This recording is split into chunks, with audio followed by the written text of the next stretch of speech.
Je touche du bois et de la peau de singe, je n'ai jamais eu de problème de piratage depuis maintenant pas mal d'années que je l'utilise. Qui est quand même très sous-coté, donc c'est qui est plutôt utilisé pour de la CRO, hein, donc qui est un outil comportemental. Il va vraiment, entre guillemets, filmer les internautes sur votre site et vous montrer finalement ce que fait un internaute. Il y a ce que vous pensez qu'il fait et ce que lui fait réellement. Clairement, le plugin SEO que tout le monde souhaite, c'est... En vrai, on crache tous dessus, mais il est pas si dégueu comme plugin. Avant de commencer, sachez que cette vidéo est sponsorisée par la plateforme Linsgarden. Linsgarden, c'est la solution pour booster vos ventes grâce aux backlinks.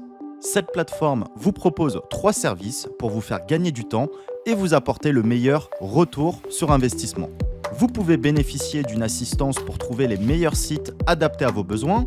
Profitez également d'un abonnement pour une stratégie de lien régulière et efficace, ou encore bénéficier d'une délégation totale de vos campagnes à un consultant SEO dédié, de l'audit au suivi de la performance de vos campagnes. Concentrez-vous sur la croissance de votre business et profitez de l'expertise Linsgarden pour une commande simplifiée de vos backlinks. En exclusivité, Linsgarden vous propose un appel de démarrage gratuit, plus 2 liens offerts sur votre première commande d'une valeur de 100 €. Retrouvez toutes les informations dans la description de cette vidéo. Et encore merci à Linsgarden pour leur confiance.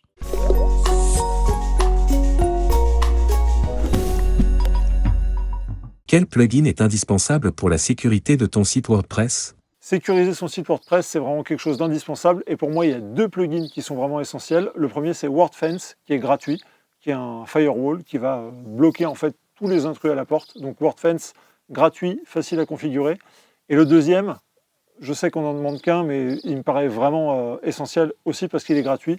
C'est WPS Hide Login, qui vous permet en fait de changer l'adresse de connexion de votre WordPress. Rien que ça limite considérablement les chances de se faire attaquer. Donc voilà, WordFence et WPS Hide Login. Et avec ça, vous avez déjà une bonne base pour commencer la sécurisation. Alors, il y en existe plusieurs. J'aime bien WordFence, qui agit vraiment comme un firewall, hein, qui va éviter toutes les attaques, etc. Bon, il suffit pas à lui seul, mais c'est une première couche.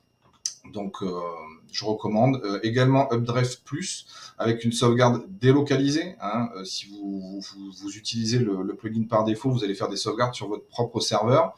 Je ne sais pas s'il y en a certains d'entre vous qui ont connu OVH l'incendie d'OVH qui a brûlé. Tous ceux qui avaient leur sauvegarde sur le même serveur, c'est perdu, c'est dommage. Donc du coup, vous aviez bien pensé à faire la sauvegarde, super, sauf qu'elle était sur le même serveur. Voilà. Donc, de ne pas hésiter à utiliser l'option qui permet de délocaliser la sauvegarde, alors soit sur un autre FTP, ça peut être également sur votre PC, ça peut être il y a sur un Google Drive également, donc ne pas hésiter. Et également MainWP WordPress Management, donc pour la gestion multisite, hein, pour ceux qui ont soit un parc client en maintenance, soit des PBN, soit simplement un réseau de sites, ça permet de les gérer depuis une seule interface pour les mises à jour. Très bon plugin. En ce qui me concerne, j'utilise WordFence. En version gratuite, ça marche très bien. Au moindre problème, je reçois un email d'alerte et c'est vraiment hyper réactif. Et je touche du bois et de la peau de singe, je n'ai jamais eu de problème de piratage depuis maintenant pas mal d'années que je l'utilise. Pour la sécurité de mon site WordPress, j'utilise 2 plugins principaux, WP Limits Logging, WPS Hide Login. C'est 2 plugins gratuits qui vous permettent de changer le WP admin pour se connecter, donc l'URL de connexion de WordPress, et qui limitent le nombre de protections. Il y a aussi Tiger Protect sur O2Switch, donc selon le Softaculous que vous avez, mais moi je kiffe O2Switch. Vous avez Tiger Protect qui vous permet d'ajouter une touche de configuration personnelle au niveau de WordPress, mais au niveau de l'hébergeur aussi. Vous pouvez bloquer par exemple le XML RCP, vous pouvez bloquer les API. Ça a des conséquences sur plein de SaaS ou de plugins, mais ça vous permet de vous protéger. Par contre, le gros conseil que je dois vous donner, c'est OK, faites le max pour vous protéger, mais surtout, il y a un plan de backup et de secours, parce que c'est pas quand vous allez vous faire, c'est quand vous vous faites péter que c'est la galère. La question, c'est pas est-ce que vous allez vous faire hacker ou péter le site ou quoi, c'est quand. Et à partir du moment, il faut pouvoir déployer un plan. Donc, quand ça arrive, sachez exactement ce que vous pouvez déployer, à qui vous faites appel et comment ça doit se passer. Même s'il faut maximiser avec des plugins de sécu, le max de sécu de WordPress, je suis d'accord avec vous.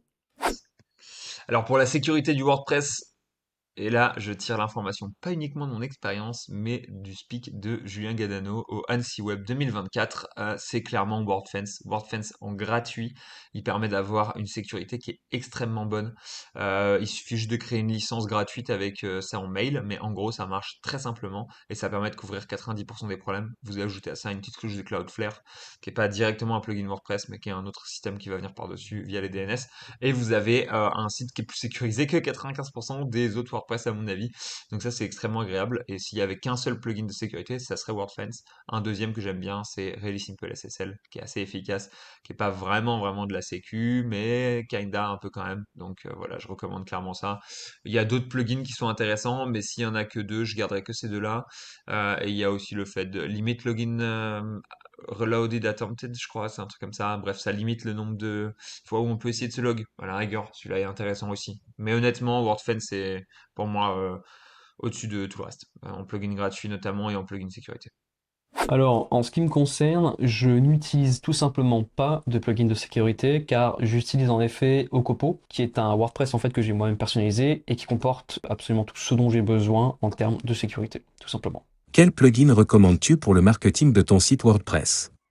Alors, je ne vais pas vous donner un nom de plugin parce qu'il y en a plein pour le marketing de mon site. Le plus puissant, c'est un plugin de newsletter, d'inscription à, c'est pas inscrivez-vous à ma newsletter, le truc un peu vieillot, c'est vraiment rejoignez une lettre privée ou rejoignez mes conseils, mais c'est de partager un contenu privé, un contenu à haute valeur en échange d'un email ou d'une donnée personnelle. Ça peut être un email, ça peut être un accès à WhatsApp, ça peut être un numéro de téléphone, ça peut être ce qu'on veut, mais collecter de la data, donc tous les plugins de collecte de data en termes de web marketing, de marketing en ligne sont hyper importants. Et il faut que vous puissiez collecter des informations de la part des internautes. Donc pour ça, il faut leur proposer ce qu'on appelle un hook. Vous leur proposez de leur donner quelque chose, un, un produit, si possible de qualité, c'est quand même mieux.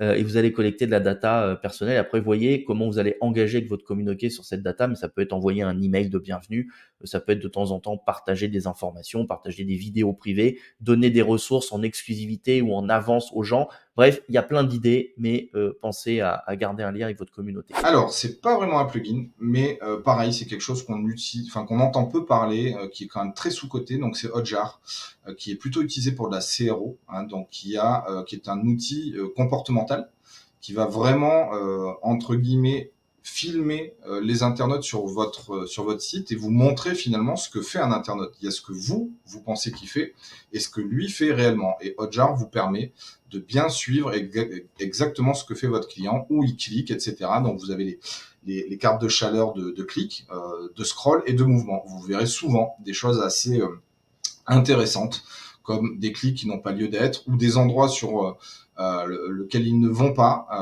Voilà. Et donc c'est assez flagrant et ça permet d'optimiser rapidement en fait des composants sur la page. Également, du coup, une landing page. Hein, alors tout dépend un petit peu ce que quel est votre business model, mais j'ai envie de dire, peu importe, on a tous besoin à un moment donné d'une landing page, ne serait-ce que pour récupérer du contact. Donc une landing page et un plugin de formulaire. Alors j'en ai pas mis spécifiquement, il en existe plein. Par défaut, moi j'utilise celui de Cadence. On en reparlera encore, mais au moins voilà un plugin de formulaire. Eh bien, je pense tout simplement recommander Elementor. Il permet de créer des call to action, de créer des pop-up, de créer des boutons de partage. Enfin bref, tout ce qui est possible de faire en fait, eh bien, on peut le faire avec Elementor depuis un seul endroit. En plus, on peut le faire très facilement. Donc ouais, pour moi, c'est un peu l'outil ultime en fait, si vous voulez, de ce point de vue-là. Un plugin marketing pour site WordPress, je suis un petit peu en délicatesse. J'avoue que très honnêtement, je ne sais pas quoi répondre parce que pour moi, le plus important, ça va être la capture de mail. Donc je dirais, investissez dans un autorépondeur que vous pouvez plugger facilement sur votre WordPress. Il y en a plein, je parlais de System.io tout à l'heure, mais il y a plein d'autres solutions, ActiveCampaign, enfin cherchez du côté des autorépondeurs, Mailchimp, quelque chose qui peut se connecter à votre site WordPress. Un plugin marketing pur et dur, c'est là, vraiment, c'est la première chose qui me vient. À la question de quel plugin WordPress j'utilise pour du marketing, c'est assez tricky parce que j'aime pas trop faire du marketing tel qu'on l'entend traditionnellement. À la rigueur, j'ai deux plugins qui pourraient être intéressants pour cet usage. Le premier, c'est un plugin de pop-up parce qu'en fait, qu'on le veuille ou non, la pop-up, ça reste quelque chose qui est assez fort et qui performe encore en termes de nombre de clics si c'est bien maîtrisé et si c'est bien calculé et si c'est bien intégré. Donc je dirais un plugin de pop-up parce que il y a une efficacité directe et comme je fais essentiellement de l'affiliation, il y a une efficacité sur les liens, les clics, les liens de l'affiliation. Donc voilà, plugin de pop-up, je trouve que c'est très efficace et c'est vraiment un truc en marketing qui marche bien. Sinon, un plugin de shortcode ou un builder, en fait, assez simplement, un builder de site, un builder ou un plugin de shortcode, genre Shortcode Ultimate, qui permet d'avoir plein de shortcodes et un peu de web design à portée de main facilement faisable. C'est un peu le deuxième point que j'utiliserais, donc peut-être un Gutenberg ou alors un truc sympa où ça permet de build des sites. Donc je pourrais dire un Elementor, mais j'aime pas trop Elementor parce que je trouve que c'est un peu une usine à gaz. Après Gutenberg, c'est une usine à gaz aussi, donc voilà. Utilisez juste le builder ou la manière qui vous permettra d'améliorer la qualité de vos pages sans détruire vos performances le plus simplement et le plus efficacement possible. Ça serait mon plugin de marketing, je dirais. Quel plugin juges-tu indispensable pour le SEO de ton site WordPress? Je dirais l'un des plugins classiques, comme Yoast, SEO Press ou Rank Math. Voilà, des plugins qui permettent d'avoir, on va dire, les structures de base et optimiser quand même de tout ce que Google attend techniquement, le balise title, balise métadescription, sitemap, etc., etc. SEO Press, bien sûr, bien entendu, toujours. Alors, pour le SEO de mon site WordPress, c'est d'avoir un plugin de SEO. Il y a SEO Press qui est très bien. Moi, j'utilise All-in-One SEO par expérience et par ancienneté. Et puis, on change pas les vieux trucs. Quand on se fait vieux, on garde ses habitudes. Donc, All-in-One SEO. Attention aux configurations et l'indexation notamment sur les pages et sur la pagination au niveau du follow, no follow, index, no index. Il y a des petites manips à faire. C'est la même, je pense, sur tous les plugins. À part ça, il faut le prendre en main, mais All-in-One SEO est top en version gratuite pour gérer le SEO de votre site. Mais il y a d'excellentes solutions françaises, notamment sur d'autres plugins qui peuvent être payants, mais qui vous apportent des choses en plus, notamment sur l'indexation. Alors en réalité, j'en recommande pas spécialement. Je trouve ils peuvent pas penser à notre place. Ils vont aider, mais en fait, je veux dire, ça suffit pas. Voilà. Donc le seul truc qui est intéressant, par contre, il faut quand même un plugin, parce que par défaut, WordPress en fait n'a pas de champ pour remplir les métadescriptions. Donc ce plugin-là vous permettra à minima d'avoir la main dessus. Mais voilà, donc je vous en ai mis trois, hein, les deux plus connus, Yoast, Rank Math, et petit clin d'œil à Daniel Rock qui a sorti SEOKey, qui est un plugin français qui est plutôt le vent en poupe, que j'ai pu tester, qui est assez pertinent. Donc voilà, n'hésitez pas à tester. Pour le SEO de mon site WordPress, moi je reste sur les classiques, donc Yoast SEO. Ça fait des années que je bosse avec Yoast SEO et je continue, c'est quelque chose qui me donne satisfaction. Je sais qu'aujourd'hui il y a d'autres alternatives comme Rank Math qui sont sorties ou d'autres choses. Bon, il ne faut pas suivre bêtement les indications de tous ces plugins, mais ça vous permet déjà d'avoir une bonne base pour que votre site s'indexe correctement, pour avoir le contrôle de vos titles, pour savoir le nombre de liens rentrants, sortants, bref, des informations qui peuvent paraître un petit peu basiques, mais qui sont vraiment essentielles dans le SEO. Donc moi, je resterai sur du classique Yoast SEO pour le SEO de mon site. Clairement, le plugin SEO que tout le monde souhaite, c'est Yoast. En vrai, on crache tous dessus, mais il est pas si dégueu comme plugin. Moi, je regarde alors qu'il est, c'est ce que j'utilise comme plugin, honnêtement, Yoast. Donc, on va pas cracher dessus trop violemment. J'ai essayé les autres plugins de SEO, genre Rank Math et SEO Press. Ils sont mieux que Yoast, honnêtement. Ils sont mieux foutus, ils ont des fonctionnalités qui vont plus loin, etc., etc. Mais pour une utilisation gratuite, je trouve que Yoast est mieux. En fait, la version gratuite de Yoast est mieux que presque toutes les autres versions payantes. Mais les versions payantes des autres sont mieux que la version payante de Yoast. Voilà. En gros, Yoast a une grosse base d'utilisateurs et pour la version gratuite, c'est le mieux d'aller chez lui. Mais ensuite, Rank Math ou SEO Press sera mieux en version payante. Mais de là à vous dire qu'il faut aller chercher les versions payantes de SEO Press ou Rank Math, je suis pas sûr. Ça dépend de pas mal d'aspects, mais honnêtement, ça vaut pas tant le coup que ça, malheureusement. Selon toi, quel est le meilleur constructeur de pages pour travailler sur WordPress? Alors, je vais vous surprendre, mais pour moi, le meilleur builder, c'est le natif, c'est Gutenberg. Pourquoi? Parce qu'il est natif. Ok, les Divi et tout sont très très bien. Vous pouvez embarquer des packages de templates pour aller plus vite. En WebPerf, on le paye à un moment donné, c'est-à-dire que sans être développeur ou sans vraiment toucher de manière avancée au code, même avec des WP Rocket, c'est compliqué, ou des Imaginify, c'est compliqué d'obtenir des bonnes WebPerf. Faut quand même toucher un peu à la structure. Moi, je me prends pas la tête. Je trouve qu'avec Gutenberg, on fait des choses simples et sympas. Vous pouvez aussi ajouter des thèmes comme Astra, par exemple, version gratuite ou payante, c'est encore plus puissant. Mais j'aime bien rester dans l'univers natif. Et si vous suivez un petit peu WordPress, notamment les WordCamp qu'on pu avoir, WordPress va vraiment développer cet environnement autour de Gutenberg. Ça va devenir le pilier central et tout va se faire autour de ça. On voit que c'est déjà le cas dans les nouvelles versions. Donc, autant se mettre à la page avec Gutenberg. En termes de builder, lequel est le meilleur de tous les builders? C'est assez compliqué à dire, honnêtement. Je dirais que il y a des bons builders. Elementor est un bon builder. Et à l'heure qu'il est, Elementor est le plus utilisé de tous les builders. Et si vous suivez mes critères, bah utilisez Elementor en fait. Assez simplement, j'aime pas trop les builders. Je vous conseillerais peut-être un Gutenberg est pas dégueu hein, non plus. Hein. En soi, il est pas ouf, mais il est potable. Euh, mais Elementor est le plus utilisé, donc allez sur Elementor, il est facile à utiliser, il est bien, il est efficace, il a des bons. Enfin, il est cool honnêtement Elementor, donc on va pas cracher dans la soupe. Mais je le trouve un peu lourd, c'est un peu une usine à gaz quand on arrive sur des gros sites et qu'on a tendance à retaper les mêmes pages, avoir des templates, etc., etc. Si vous avez un Elementor bien optimisé, utilisez Elementor. Voilà. Sinon, peut-être qu'un Gutenberg sera moins lourd à faire tourner initialement et natif, donc un peu moins risqué. Efficace aussi. J'irai clairement pas sur Divi, par exemple, qui est trop vieillot et qui est plus utilisable. J'ai Spectra, qui est pas dingue, honnêtement. Donc voilà, je suis juste pas un gros fan de Builder, honnêtement. Mais allez sur Elementor, quoi. Allez sur Elementor et faites des options techniques pour que ça tourne. Ça serait Marocco. Bon, bah, suspense. Évidemment, Cadence, hein, je vous l'ai dit depuis le départ. Pourquoi? Parce qu'il agit comme une surcouche de Gutenberg, et donc pas comme un outil à part entière. Et donc forcément, le code HTML qui va être généré sera plus léger qu'un vrai builder, type Elementor, Bricks, Divi, Bakery, et je passe. Donc voilà, moi vraiment, je recommande. Je travaille de plus en plus avec Cadence. Je trouve il est léger, il est complet et il est vraiment bien. Je pense que vous l'avez deviné, il s'agit bien entendu d'Elementor, même si c'est vrai, certains concurrents sérieux commencent à arriver. Selon moi, Elementor est à des années-lumière encore de ces nouveaux concurrents. Par conséquent, je ne vois pas Elementor se faire détrôner dans un futur proche. Et je ne crois pas un seul instant en Gutenberg et dans sa capacité à rivaliser avec Elementor dans un futur proche aussi, tout simplement. Donc pour moi, ce sera Elementor et Elementor prendra encore, je pense, très longtemps. Alors, j'en ai pas pratiqué 50, j'en ai quand même pratiqué pas mal.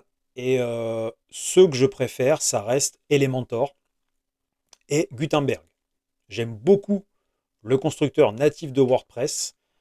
Au début, je vous avoue que c'était pénible.